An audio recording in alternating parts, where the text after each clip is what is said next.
अनिल सिंह हैं।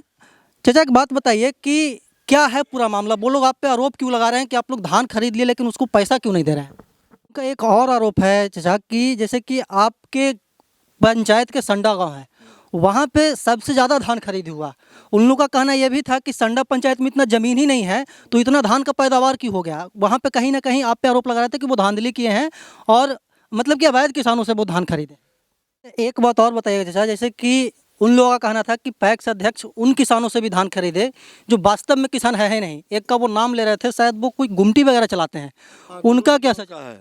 वो गुड़रू गांव का है। निरंजन जी भी धान जो बेचे हैं, उनका भाई भी दुकान चला रहा है इस्लामपुर में बिजली का।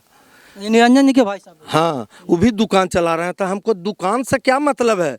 हमारे पास जो धान लेकर के आया, किसान रजिस्ट्रेशन लेके आया, अपना ऑनलाइन का कागज लेकर के आया, मैं उसका धान लिया, उसका पैसा दिया। हमारे ऊपर आरोप लगाया गया। आपके भी ऊपर आरोप लगा कि 400 क्विंटल समथिंग मतलब कि आप अपने नाम पे बेचे हैं, उसको आप कैसे खंडन? हम अपना नाम पर कहाँ बेचे हैं?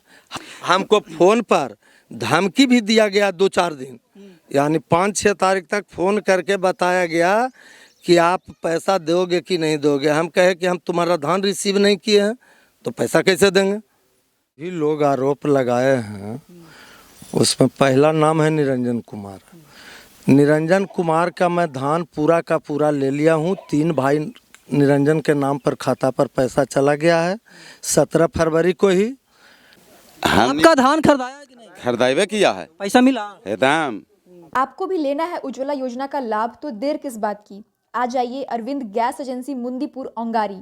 योजना का लाभ लेने के लिए इस कागजात का होना है ज़रूरी: पति और पत्नी का आधार कार्ड का छाया प्रति, पत्नी का बैंक अकाउंट का छाया प्रति, राशन कार्ड का छाया प्रति, mobile number, passport size photo और साथ ही राशन कार्ड के पारिवारिक सूची में 18 वर्ष से ऊपर के सभी सदस्यों का आधार कार्ड।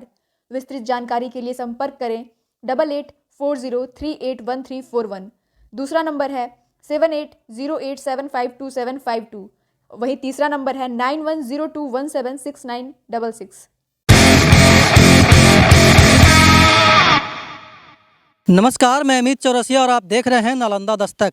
अभी हम मौजूद हैं इस्लामपुर विधानसभा क्षेत्र के संडा पंचायत के संडा गांव में। 2 दिन पहले हम संडा पंचायत के ही गुड़रू गांव में गए थे और वहां पे किसानों की समस्याओं को हम सुने थे। वहां पे कुछ किसानों का कहना था कि हमारे साथ फर्जीवाड़ा हुआ है। पैक्स अध्यक्ष साहब हम लोग से धान तो खरीद लिए लेकिन वो पैसा देने में आनाकानी कर रहे हैं। हमारे साथ इसी पंचायत के कुछ किसान हैं और सबसे बड़ी बात है कि इसी पंचायत के जो पैक्स अध्यक्ष हैं वो भी हमारे साथ मौजूद हैं। हम उनसे बात करेंगे कि आखिरकार पूरा मामला क्या है। अनिल सिंह हैं। चाचा एक बात बताइए कि क्या है पूरा मामला? वो लोग आप पे आरोप क्यों लगा रहे हैं कि आप लोग धान खरीद लिए लेकिन उसको पैसा क्यों नहीं दे रहे हैं? जो भी लोग आरोप लगाए हैं उसमें पहला नाम है निरंजन कुमार। निरंजन कुमार का मैं धान पूरा का पूरा ले लिया हूँ। 3 भाई निरंजन के नाम पर खाता पर पैसा चला गया है 17 फरवरी को ही। उसके बाद 12 तारीख को उन्होंने दूसरे से धान खरीद के बिना अनुमति के मिल पर गिरा दिए हैं, बिना आपसे पूछे हुए? बिना पूछे हुए, जबकि हम कह दिए थे कि लक्ष्य मेरा समाप्त हो गया है, धान अब इससे ज़्यादा नहीं लिया जाएगा। तो उन्होंने ज़बरदस्ती कहा कि हमें 100 क्विंटल और बेचना है। तो हमने कहा कि तू गुड़रू लालू चौधरी का धान लिया है, तुम खरीद करके बेचेगा, वो धान को हम नहीं लेंगे। मतलब कि आपको कहीं से अंदेशा हुआ होगा, कहीं से पता चला होगा कि जो निरंजन जी हैं वो धान खरीद करके आपको बेच रहे हैं, तब आप मतलब कि विराम लगा? हाँ, तब विराम इसलिए लगाया कि उसी गांव के लोग हमको बोला कि लालू चौधरी के धान ये लोड करके भेजा है। तो हमने बोला कि लालू चौधरी खुद आएगा तो उसका धान हम लेंगे, लेकिन तुम खरीद के बिक्री करेगा तो नहीं लेंगे। लालू चौधरी से भी मुझे बात हुआ है परसों, तो उन्होंने कहा कि मेरा धान तो ले लिया है लेकिन हम आपको क्या कहें, हम आपसे बातचीत नहीं हुआ है, लेकिन वो पैसा देने में आनाकानी कर रहा है। तो हम कहते जाके तो पैसा उसका खाता पर चला गया है, तुम जाके मांग लो उससे। तो झूठा आरोप लगा रहा है, बेबुनियाद आरोप लगा रहा है, जिसका मैं प्रमाण करके दे रहा हूं कि उसका एडवाइस जनरेट हो गया है, उसका 3 भाई के नाम पर पैसा चला गया है जो भी धान लिए हैं। और आ गया दूसरी बात, इरशाद। तो वहाँ पे 5-6 किसान थे चाचा, क्योंकि हमको बुलाया जाता है तो हमको नहीं पता है कि कौन क्या है। वो किसान थे और वो कुछ स्लिप वगैरह दिखा रहे थे हमको, उसकी क्या सच्चाई? उसकी सच्चाई ये है कि हम किसान को 10 तारीख के बाद एक किसान को भी हम मिल पर जाने के लिए नहीं कहा था। उतना ही किसान को हमारा गोदाम भर गया था, तो उतना ही किसान को मैं स्लिप दिया था जितना हमारे पास लक्ष्य था। जिलाधिकारी महोदय के द्वारा निर्देश मिला था 9 तारीख को ही कि जितना पुराना धान ले चुके हैं उस सब का पहले पेमेंट कर दीजिए, उसके बाद जो बचेगा उतना ही धान लेना है जितना आपका लक्ष्य है। तो मेरा लक्ष्य पेमेंट करने के बाद 600 क्विंटल बच रहा था। 600 क्विंटल में हमारे दरवाज़ा पर लगभग 30-35 किसान थे। सबको मैंने कहा कि इतना में जितना जैसे जैसे जिनका धान है वो अपना धान के रिसीविंग हम ले लिया और उनका धान प्राप्त कर लिया। सबको पैसा हम 17 फरवरी तक चला गया खाता पर। अच्छा, उनका एक और आरोप है चाचा कि जैसे कि आपके पंचायत के संडा गांव है, वहाँ पे सबसे ज़्यादा धान खरीद हुआ। उन लोगों का कहना यह भी था कि संडा पंचायत में इतना ज़मीन ही नहीं है तो इतना धान का पैदावार क्यों हो गया। वहाँ पे कहीं ना कहीं आप पे आरोप लगा रहे थे कि वो धांधली किए हैं और मतलब कि अवैध किसानों से वो धान खरीदे। तो इसके लिए तो इस गांव का किसान ही बता सकता है जिसके नाम पर धान बिका है, वो खेती करता है कि नहीं करता है। सबसे पूछ लिया जाए कि तुम धान बेचा है कि फर्जी किया है। यहाँ रकबा भी ज़्यादा इसलिए है कि हमारे पंचायत में कहा कि जिला लेवल पर के किसान एक हैं जो सबसे बड़ा किसान है। उनका पूरा का पूरा ज़मीन संडा गांव के लोग ही करते हैं। स्कूल का ज़मीन है 60 बीघा, उसका खेती भी इसी गांव के लोग करता है। उसके बाद संडा के खेती हो गया। तो यहाँ खेती करने वाला का संख्या ज़्यादा है और यहाँ अधिकतर लोग मजदूरी करने वाले ही हैं। 2-4 घर छोड़ के और 2-4 घर में भी जो लोग हैं इसमें भी अपना ज़मीन करते हैं, दूसरे का खेती कर रहे हैं। जैसे हमारे गांव का एक किसान है, वो अपना खेती भी 10 बीघा करते हैं, 10 बीघा मुबारकपुर का भी खेती करते हैं। तो धान तो उनका लेना पड़ता है। उन्हीं को हम 3 नाम पर धान लिए हैं। हमारे ऊपर आरोप लगाया गया। आपके भी ऊपर आरोप लगा कि 400 क्विंटल समथिंग मतलब कि आप अपने नाम पे बेचे हैं, उसको आप कैसे खंडन। हम अपना नाम पर कहाँ बेचे हैं? हमारा ओरिजिनल रसीद है। हम 4 भाई हैं, चारों के नाम से अलग अलग डिमांड है, अलग अलग खेती कर रहा है, अलग अलग बेच रहा है। हमारा धान जो बिका है हम अपना खेती के बेचे हैं। हमारा एक जगह और यहीं पर बगल में 4 किलोमीटर बगल में खेती है 30 बीघा। आपका वो नहीं, हमारा बहन का खेती है। वो खेती भी हम ही देखते हैं। वो पूरा परिवार यहाँ नहीं रहता है, उसका भी फसल होता है तो वहाँ से ला करके यहाँ पर हम करते हैं, हम बेचते हैं। उससे फालतू कहाँ बेचे हैं? हम अपना नाम पर जो धान बिकता है जो बेचे हैं। अच्छा, तो मतलब कि वो लोग जो आरोप लगा रहे थे वो सारा का सारा आरोप मतलब कि बेबुनियाद है आपका कहना। ये बुनियाद है, इरसाद, एक इरसाद है, एक हिरथू का मोहम्मद इरसाद था, एक फैयाज आलम थे। हम देख रहा था आप ही का जो चल रहा था यूट्यूब पर, तो मोहम्मद इरसाद का 3 ट्रैक्टर 4 ट्रैक्टर धान हम ले चुका, जिसका पेमेंट भी हो गया है। हम उस आदमी को नहीं पहचानते हैं कि अरमान करीम कौन है, रिजवान करीम कौन है। आज सभी का कागज ला करके हमारे यहाँ पहुँचा दिया और कहीं इसका ये लोग का धान बेचना है। लेकिन पता किए तो लोग यहाँ रहते नहीं, उनका खेती चौराहा लगा हुआ है। और चौराहा में इरसाद मात्र 2 बीघा खेती करता है अरमान जी का। अब फैयाज और इरसाद दोनों मिलके बिजनेस कर रहे हैं। इस पर मैं दावे के साथ कहता हूँ अमित जी कि आप मीडिया ट्रायल कर लीजिए। उधर नुनिया बीघा से लेके हेरथू, खटोला बीघा, खगड़ी बीघा, इस सारे गांव के लोग से आप गुप्त जानकारी ले लीजिए कि उन्होंने खरीद के धान बेचा कि नहीं बेचा। उसका भी पैसा हमसे ले चुका। अब पैसा हमको गलतफहमी में चला गया, हमको जानकारी नहीं हुआ। लेकिन उधर ही के किसान लोग बोलने लगे कि वो जो फर्जी कर रहा है, खरीद के बेच रहा है, अंकुश लगावो नहीं तो हम लोग भी बेचना शुरू करेंगे। तो उसके बाद उनको जा कर के हम घर पर मना किए हैं, हाथ जोड़ के विनती किए हैं कि जो कर दिए सो कर दिए, अभी सब होगा नहीं। उसके बावजूद भी 12 तारीख को मुझे बिना जानकारी के मिल पर शायद धान गिरा दिए। मतलब बिना आपके इजाज़त के वो मिल पे लेकर बिना इजाज़त के फैयाज अहमद को यदि हम कोई रिसीविंग दिए होंगे तो वो हमको दिखा दें कि उनको धान हम मिल पर भेजा है। मतलब कि नियम कहता है कि बिना आपकी इजाज़त के वहाँ पे धान नहीं जाना। नहीं, हमको धान गोदाम पर लेना है। हम गोदाम पर ही धान लेने के लिए बोला, लेकिन गोदाम मेरा फुल था, समय निकट आ गया था।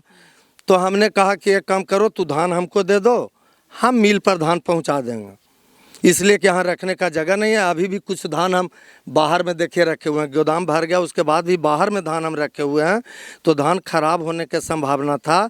इसलिए हमने कहा कि धान को हम पहुँचा देंगे, तुम धान दे दो। तो जितना मेरा लक्ष्य था उतना धान हम लेकर के पहुँचा दिया। ये लोग बिना इजाज़त के पहुँचाया है, इसका प्रमाण आप मीडिया ट्रायल से कर सकते हैं। अच्छा, एक बात और बताइएगा चाचा, जैसे कि उन लोगों का कहना था कि पैक्स अध्यक्ष उन किसानों से भी धान खरीदे जो वास्तव में किसान है ही नहीं। एक का वो नाम ले रहे थे, शायद वो कोई गुमटी वगैरह चलाते हैं, उनका क्या सच है? वो गुड़रू गांव का है। अब हमको तो सरकार से निर्देश यदि प्राप्त हो जाता कि कौन किसान खेती कर रहा है, कौन किसान खेती नहीं कर रहा है, अरे वो सीधा ऑनलाइन का कागज लेके आता है, ट्रैक्टर पर धान लेकर के आया है, हम उसका धान लिए हैं। वो पप्पू शर्मा जो गुड़रू का है, वो वास्तविक में गुमटी पर रहता है, लेकिन धान उन्होंने बेचा है।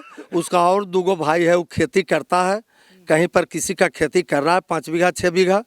वो गरीब आदमी आया, कहा कि हमको भी धान बेचना है। हम कहा कि तो हमको तो सबका धान लेना है, दे दो तू भी। बिहान होकर ट्रैक्टर पर धान लेकर के आया, शायद यहाँ पर आया होगा पप्पू शर्मा, आप उससे भी बात कर सकते हैं। पप्पू जी आए हैं यहाँ पे?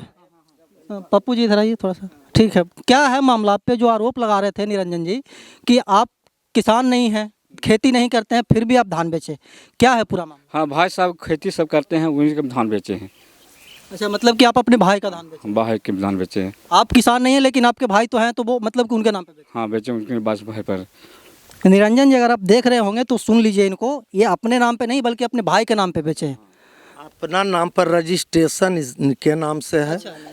जैसे रजिस्ट्रेशन इनके नाम पे है, इनके भाई वाला? इनका भाई का धान था, साथ में खेती बाड़ी करता है, ये गुमटी भी चलाता है। जैसे इस्लामपुर में ये गुमटी चलाते हैं, ब्लॉक के बाहर आप लोग पहचानते होंगे। हाँ, और निरंजन जी भी धान जो बेचे हैं, उनका भाई भी दुकान चला रहा है इस्लामपुर में बिजली का।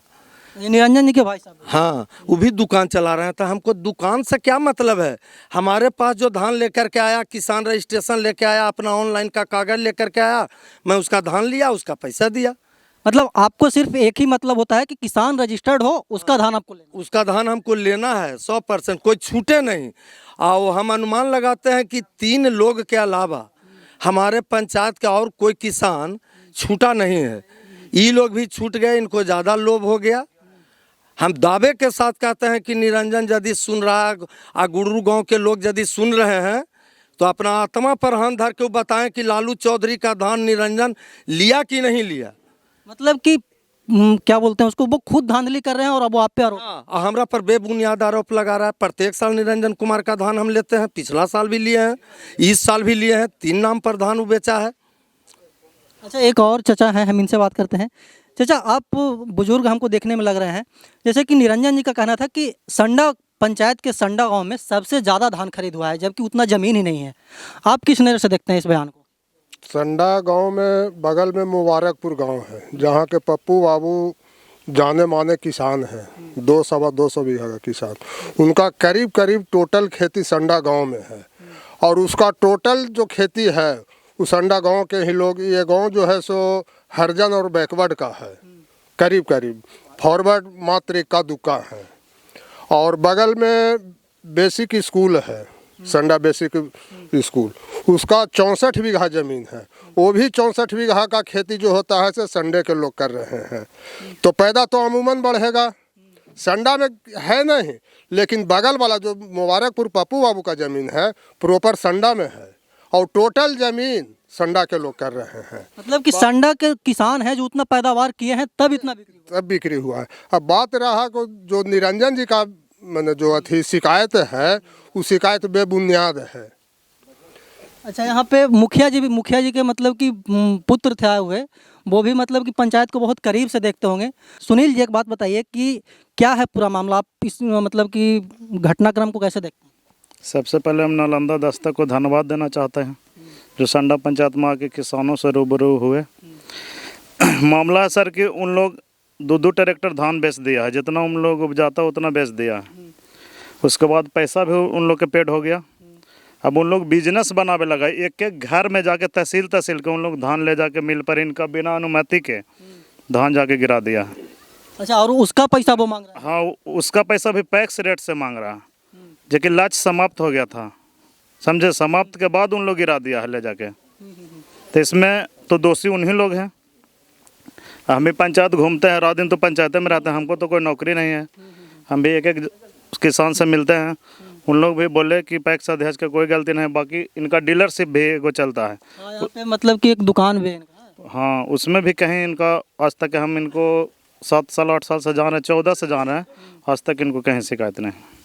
अच्छा, जैसे कि अगर मान लिया जाए वही सुनील जी, मान लिया जाए कि यहाँ पे जांच टीम आती है, तो आपको क्या लगता है किस पे कार्रवाई होगी? जो बिचौलिया जो 5-6 गो है ना, घूम रहा है ना पंचायत में, संडा पंचायत के बदनाम करे के जो प्रयास कर रहा है, उन लोग पर कार्रवाई होगा और उसमें हम दिल से साथ देंगे। मतलब कि जो भी आरोपी होगा उसको मतलब कि आप सहायता नहीं करेंगे, जो भी होगा उस पर कार्रवाई? हाँ हाँ, कार्रवाई करेंगे। अच्छा, यहाँ पे बहुत सारे किसान हैं, एक स्वर में बोले, देखिए यहाँ पे कुछ महिलाएं भी हैं। आप लोग का धान खरीदाया है कि नहीं चाची? पैक्स अध्यक्ष खरीदे हैं? हम गरीब आदमी हैं सर, हम धान कहाँ से बेचेंगे? खरीदाया है। खरीदाया है। देखिए यहाँ पे मतलब कि बहुत सारे किसान हैं और सिर्फ एक गांव के नहीं, पंचायत से आए हैं और सभी लोग, कुछ और किसान हैं, उनसे बात करते हैं। क्या नाम हो दादा? धान खरीदाया आपका? हम तो खेती रहना करिया है। अच्छा, आप खेती नहीं करते हैं। अच्छा, एक और से चाहे, क्या नाम हुआ आपका? हमारा सुरेंद्र शर्मा है सर नाम। अच्छा, धान खरीदाया आपका? मेरा बारे में भी कंप्लेन भी किया है। अच्छा, बाकी हम आपका धान खरीदाया है कि नहीं? खरीदावे किया है, पैसा मिला? एकदम। आपका भैया खरीदाया था?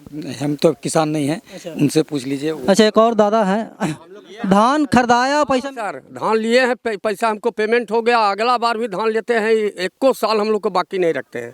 पूरा पैसा मिल गया? हाँ, पूरा पैसा मिल गया। हम नालंदा के बॉर्डर पर हैं सर।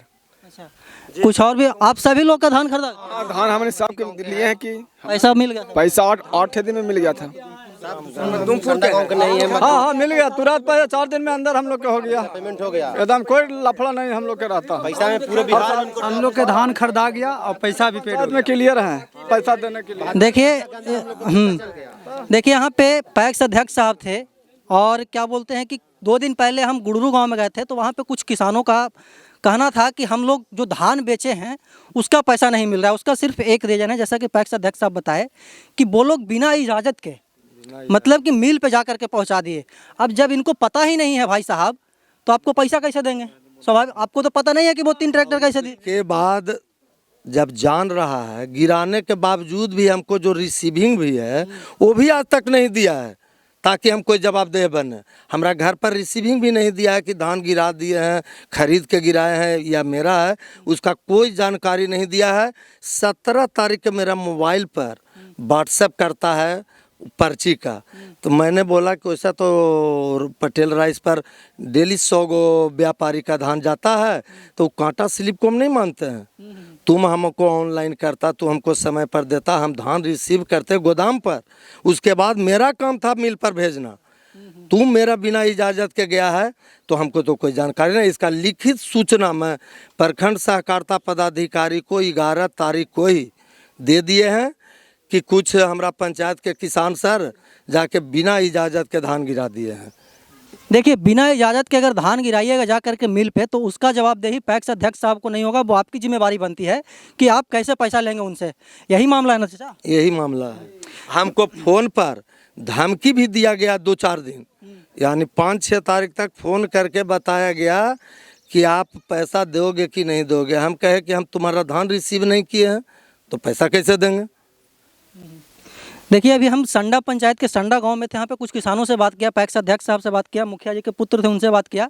सभी का कहना है कि जो आरोप लगा रहे थे वो बेबुनियाद है और हम मतलब कि आज के बाद यहाँ पे जो भी मतलब कि यहाँ के पदाधिकारी हैं उनसे हम दरख्वास्त करेंगे कि जो भी इसमें मतलब कि मिले हुए हैं उन पे जाँच हो और जो दोषी हैं उन पे कार्रवाई हो। और इसी प्रकार से हम देश दुनिया की तमाम खबर आपको दिखाते रहते हैं और आगे भी दिखाते रहेंगे। तब तक के लिए बने रहे हमारे साथ और देखते रहे नालंदा दस्तक।